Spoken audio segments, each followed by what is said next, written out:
유행병이 베이징과 허베이에서 확산되고 있습니다. 유행병은 중국 전역에 퍼져 베이징 및 주변 지역인 보둥, 랑팡, 허베이성의 시짜장과 같은 병원은 많은 사람들이 갑자기 사망하여 병원이 과중하게 고통받고 있지만 공무원들은 발병을 숨기고 있습니다. 허베이성 보둥의 한 마을 주민인 리는 1월 4일 NTD에 말하였으며 발열과 감기 증상이 있는 많은 현지 주민들이 갑자기 사망하였으나 공무원들은 유행병을 숨기고 국영 언론은 보도하지 않고 있다고 전했습니다. 리는 이렇게 말했습니다. 여기서는 특히 발열 증세가 있는 사람들이 많습니다. 많은 노인들과 어린이도 이로 인해 사망한 것 같습니다. 3명의 사례를 알고 있습니다.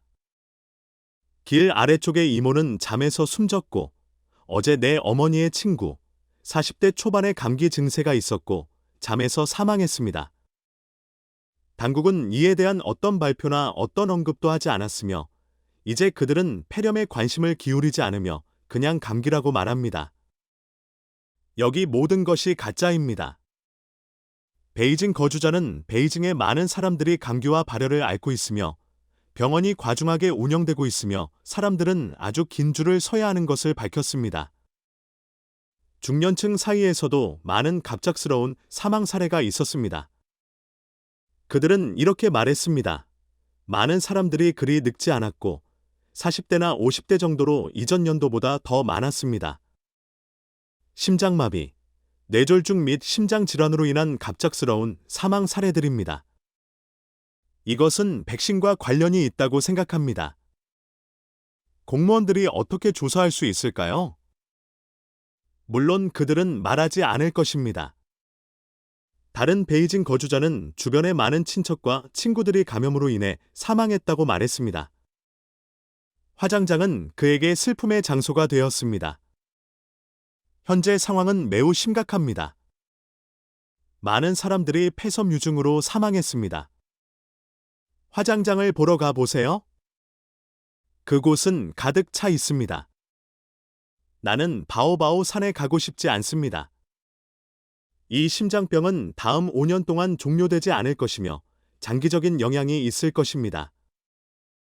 또한 겨울이 시작되면서 허베이성 전역에 유행병이 확산되었으며 많은 사람들이 반복적으로 감염되어 병원이 매일 수용 능력을 초과하고 있습니다. 베이징 거주자왕은 이렇게 말했습니다. 나는 어제 허베이성 랑팡에서 의사를 보러 갔습니다. 모든 과에서 많은 환자들이 있었고 많은 사람들이 병원 병동에 가득 찼습니다. 한 허베이성 주민은 언론에게 말했습니다. 허베이성 시짜장은 너무 많습니다. 병원은 과중하게 운영되고 있습니다. 날씨가 추워지면서 많은 사람들이 일을 쉬고 휴가를 냈습니다. 유행병이 계속되면서 사람들은 공포감을 느끼며 자발적으로 보호 조치를 취하고 있습니다. 중국을 휩쓴 일련의 지진, 베이에시에서 느낀 최신 4.2 규모 지진. 2024년 1월 4일 오후 10시 29분 중국 광시성 베이에시 이나이 구 해안에서 규모 4.2의 지진이 감지되었습니다. 지진의 중심은 바다 바닥구 킬로미터 아래에 위치하며 좌표는 북위 21.05도, 동경 109.24도에 있었습니다. 다행히 그날 밤 11시 15분까지 중국 소방청에서 사상자나 재산 피해에 관한 보고가 없었습니다. 지진은 큰 범위에서 느껴지며 퀴진저우, 방청강, 잔장강과 같은 도시에까지 미치는 범위로 진동했으며 진원지는 린족도의 린시아주 지시상군에 있는 것으로 보고되었습니다. 베이에시 지진 구호본부는 지진 발생 당일 밤 11시에 4단계 비상 대응 프로토콜을 시행했습니다. 베이에시 주민인 왕춘메이 포함하여 현지 언론 보도에 따르면 이 사건은 빠르지만 강력한 경험으로 주민들이 집을 떠나는 계기가 되었으며 가정용품이 눈에 띄게 어지러워져 많은 사람들이 밖에서 안전을 찾도록 했습니다. 비교적으로 베이의 지진 이전에는 12월 18일에 중국 광시성 린시아주지구 지시산군에서 규모 6.2의 더 심한 지진이 발생하여 건물의 안전성 문제를 강조한 중상자와 빈곤과 관련된 문제를 포함한 엉망진창의 영향을 끼쳤습니다. 베이의 지진 사건은 온라인 논의에 물결을 일으켰으며 시민들은 최근의 지진 일련의 사건에 대한 우려와 불안을 표현하였으며 특히 중국 복선 설 연휴가 다가올 때 일어났으므로 지속적인 지각 확대와 지진 활동의 빈반을 강조했습니다. 디지털 공간은 한 남자가 진동이 가라앉은 후 빠르게 방에서 빠져나가는 모습을 보여주는 비디오를 제공했습니다. 이러한 일련의 지진 사건, 특히 베이에시에서 발생한 지진은 중국 네티즌 커뮤니티에서 지진 활동의 증가와 중요한 문화적 휴일이 다가오면서 향상된 재난 대비가 필요하다는 인식과 반성을 불러일으켰습니다. 1월 5일, 네티즌 시와 거리가 해외 소셜미디어 플랫폼 X에 동영상을 게시하여 1월 4일 오후에 상하이의 뉴저우로드에서 주택 소유주들이 은행의 불법 조기 대출 및 동일한 부동산 프로젝트에 대한 다른 정책과 같은 이유로 시위를 벌였으며 이자율 조정을 위한 일관된 조치를 요구했습니다. 동영상에는 흰색 A4 용지에 검은 글씨로 쓴 사인을 들고 권리를 지키기 위해 모인 많은 주택 소유주들이 보이며 희월법원의 불법 대출, 일관된 조치 요청이라는 시위 구호를 외치며 여러 명의 경찰이 현장에 있었으며 경찰은 시위대의 손에서 A4 용지 사인을 빼앗기 위해 나서고 있었습니다. 한편 시위대는 일치된 구호 아래 일관된 조치 요청과 서희구 정부 개입 요청을 외치고 있습니다. 다음은 한국어로 번역한 내용입니다. 이후 시위대가 경찰과 물리적으로 충돌했습니다. 현장에서 여성들의 비명이 들리며 많은 시위대가 경찰이 사람을 폭행하고 있다 고 외치는 반면 많은 경찰과 의심스러운 복장의 2명의 경찰관은 한 남자를 벽에 밀어붙였습니다. 많은 사람들이 휴대전화를 들고 녹화를 하며 한 여성 시위대원은 절박하게 경찰의 얼굴을 녹화하세요. 그들의 얼굴을 녹화하세요. 라고 외쳤습니다. 이에 대응하여 많은 네티즌들은 중국 공산당이 A4 용지를 두려워한다고 말했습니다. 요점. A4 용지 표지판이 압수당했습니다. 중국 공산당이 두려워하는 것은 여러분이 A4 용지를 들고 있는 여러분의 그룹이지만 여러분이 아닙니다. 경찰은 사람을 폭행할 때 얼굴을 가리려고 마스크를 씁니다. 그래서 지금 내가 지원하고 있는 안정유지 세력들이 공백 용지를 본 순간 패닉에 빠져 빠르게 압수합니다. 사람들은 기다릴 수 있지만 용지는 기다릴 수 없습니다. A4 용지는 안정유지에 민감한 키워드를 활성화시킵니다. A4 용지는 중국에서 금지되었습니다. 일부 네티즌들은 대만에서 은행이 간사한 짓을 할 때 정부가 사람들을 돕고 은행을 처벌합니다. 중국에서 은행이 간사한 짓을 할 때 정부는 은행을 도와주고 사람들을 처벌합니다. 그래서 대만과 중국은 두 개의 다른 나라입니다. 라며 한탄했습니다. 최근에 이런 일들이 점점 더 많이 일어나는 것 같습니다. 이제 중국 경찰은 더 이상 범죄자를 처벌하는 국가, 폭력 기계가 아니라 시민들이 권리를 지키지 못하게 하는 살인 기계입니다. 또한 온라인 동영상에서는 2023년 11월 4일에 산동성 린청시 관란 국제도시의 100명 이상의 주택 소유자들이 문안 난방을 제공하지 않는 부동산 개발업자에게 항의하고 시위를 하기 위해 린청시 정부에서 모였습니다. 당국은 현장의 안정을 유지하기 위해 많은 경찰을 파견했으며 결국 그들에 대한 단호한 대응을 했습니다. 일부 네티즌들은 중국에서는 사람들을 탄압하고 학대하는 것 외에 경찰이 무엇을 할 수 있을까요? 전형적인 경찰국가라고 분노를 표했습니다. 다른 동영상 메시지에 따르면 2023년 11월 22일에는 허베이성 랑팡시 이타이 진도프 주택 소유자들이 이타이 진도프의 인도일자 불확실, 주택 반납을 요구합니다. 주택 반납. 우리의 수고로 번 돈을 돌려주세요. 라는 표지를 들고 이타이 판매센터에서 시위를 벌였습니다. 한편 시위대는 우리의 수고로 번 돈을 돌려주세요. 라고 외쳤습니다. 추가적인 동영상 메시지에 따르면 2023년 12월 5일에는 허난성 정저우 진수이 지구에 있는 방치된 개발 프로젝트의 주택 소유자들이 메이성, 우리의 삶을 돌려주세요. 라는 문구가 적힌 A4 용지 표지를 들고 시위를 벌였습니다. 그들은 메이성, 주택을 돌려주세요. 라는 구호를 외쳤습니다. 일부 네티즌들은 이것은 본질적으로 권리방어 사건을 정치적 사건으로 격상시키는 것입니다. 악의적인 중공, 중국. 이 점거한 지역에서 중공이 존재하는 한 언제든지 재앙이 일어날 수 있으며 고통이 항상 존재합니다.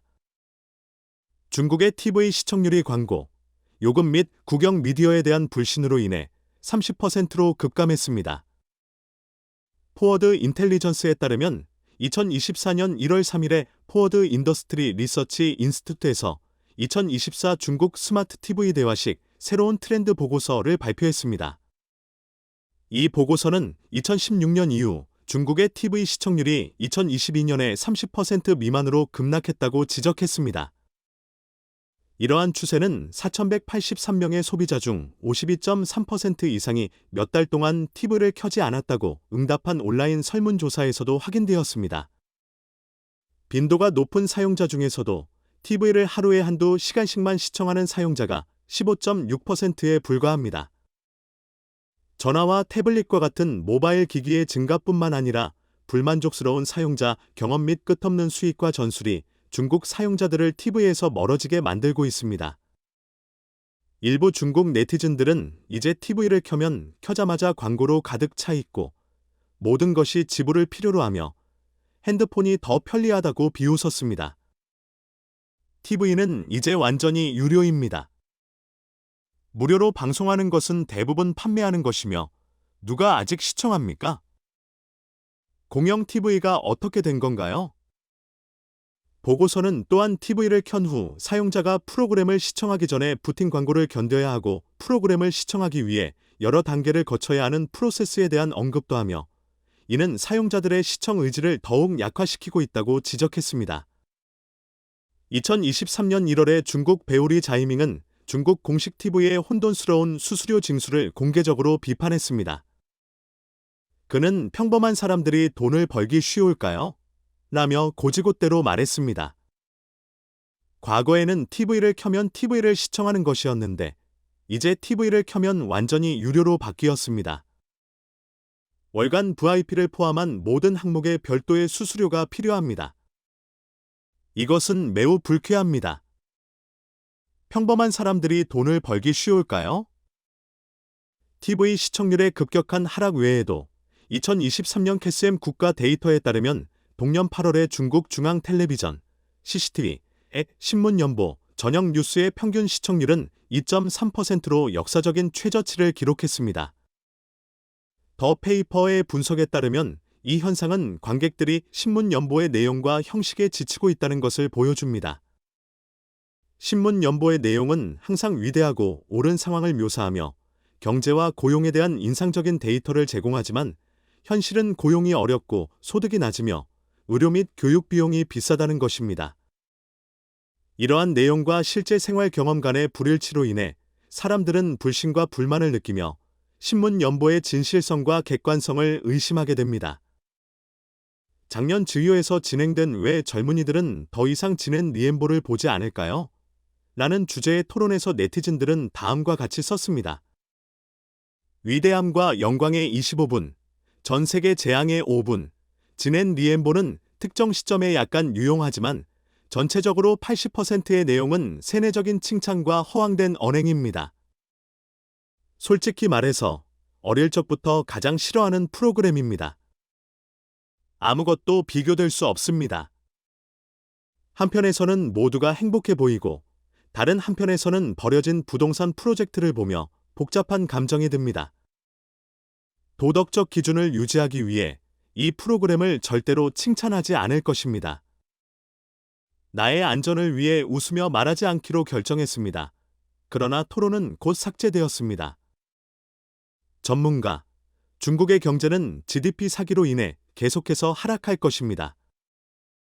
일본 여러 연구소의 연말 보고서에 따르면 중국의 2023년 GDP 성장률은 약 5%로 예상되며 2024년에는 더 떨어져 4%로 감소할 것으로 추정됩니다. 미국을 기반으로 하는 중국 경제학자 리 헝칭은 중국의 경제 하락 예측에 동의하지만 중국의 GDP 수치는 정부에 의해 인위적으로 만들어졌기 때문에 실질적인 의미가 없다고 주장합니다. 중국 공산당이 2023년 GDP 목표를 5%로 설정한 이유. 2022년 3월, 중국은 2023년 GDP 목표를 약 5%로 설정했으며 30년 만에 가장 낮은 목표입니다. 리는 3년간의 봉쇄 이후에 정부가 경제 전망에 대해 불확실했기 때문에 상대적으로 낮은 목표를 설정했다고 설명합니다. 일부는 봉쇄 후 복수 소비를 기대했습니다. 또한 새로운 리커치앙 총리에 대한 희망도 있었습니다. 그러나 이러한 기대는 이루어지지 않았습니다. 중국의 경제는 제1분기에 회복의 징후가 없었으며 제2분기에 약간 개선되었지만 제3분기에 다시 하락했습니다. 제4분기에서 GDP를 촉진하기 위해 정부는 인프라 프로젝트에 더 많은 부채를 적극적으로 떠안았습니다. 중국의 경제 성장은 투자, 수출 및 소비에 의존해왔습니다. 그러나 2023년에는 격동적인 경제 상황에서 이 세 가지 엔진이 모두 정체되었습니다.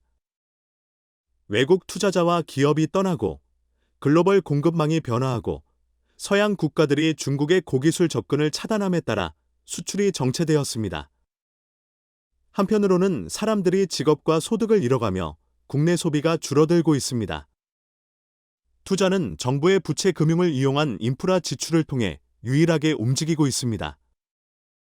리는 또한 GDP 수치가 일반 중국인들에게는 의미가 없다고 주장합니다. 종이 위에서 GDP가 성장하더라도 의미를 갖기 위해서는 삶의 질이 향상되어야 합니다. 그러나 공식 GDP 성장 주장에도 불구하고 사람들은 직업과 소득을 잃어가며 경제적인 겨울을 느끼고 있다고 생각합니다.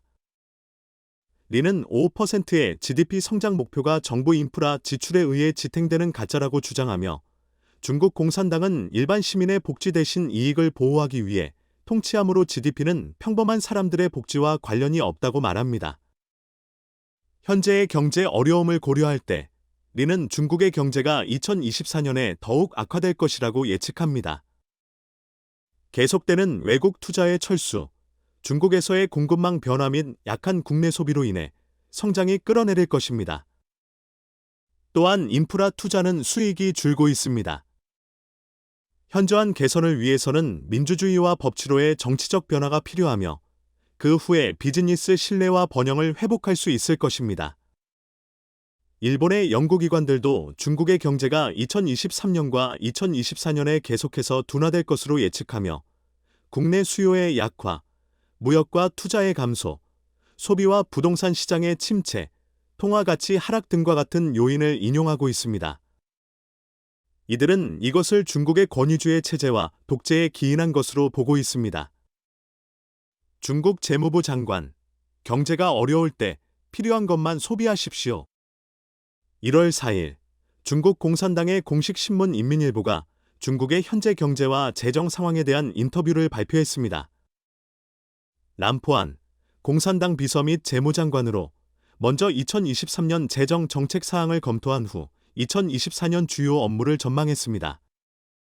적절한 노력을 기울이고 품질과 효율을 향상시키기 위해 그는 우리는 타이트한 생활을 하기 위해 열심히 노력할 것이며 절약할 수 있는 모든 돈을 절약하고 쓰지 말아야 할 돈은 무작위로 쓰지 않을 것이며 중요한 업무를 수행하기 위해 재정력을 집중할 것이라고 말했으며 불법 행위를 엄격히 조사하고 처벌할 것이라고 주장했습니다. 또한 나는 2023년 초에 재정 적자율이 3%로 예산에 포함되었지만 한 해 중간에 많은 지역에서 홍수, 태풍 등의 재해가 발생했기 때문에 4분기에 국채 1조 위안을 추가로 발행했습니다. 따라서 재정 적자율이 3%에서 약 3.8%로 상승했습니다. 67세인 나는 2023년 9월에 산시성 공산당 비서로서의 역임을 물려주고도 여전히 공산당 비서 및 재무부 장관의 지위를 유지했습니다. 전문가들은 난이 더욱 악화되는 경제적 풍경에 직면하여 무력하다고 믿고 있습니다. 이에 대해 중국 네티즌들은 돈을 무작위로 쓰지 말아야 한다는 것은 검소함을 의미한다고 비웃었습니다. 중요한 업무를 수행하기 위해 재정력을 집중하는 것은 일반인이 희생의 대상이 된다고 했습니다. 맞아. 지하철과 버스의 보안검사 및 감시 통제가 감소하지 않고 더 많은 인력을 고용하기 위해 지출이 증가할 것입니다. 팬데믹을 피하고 나서 병에 걸릴 것입니다.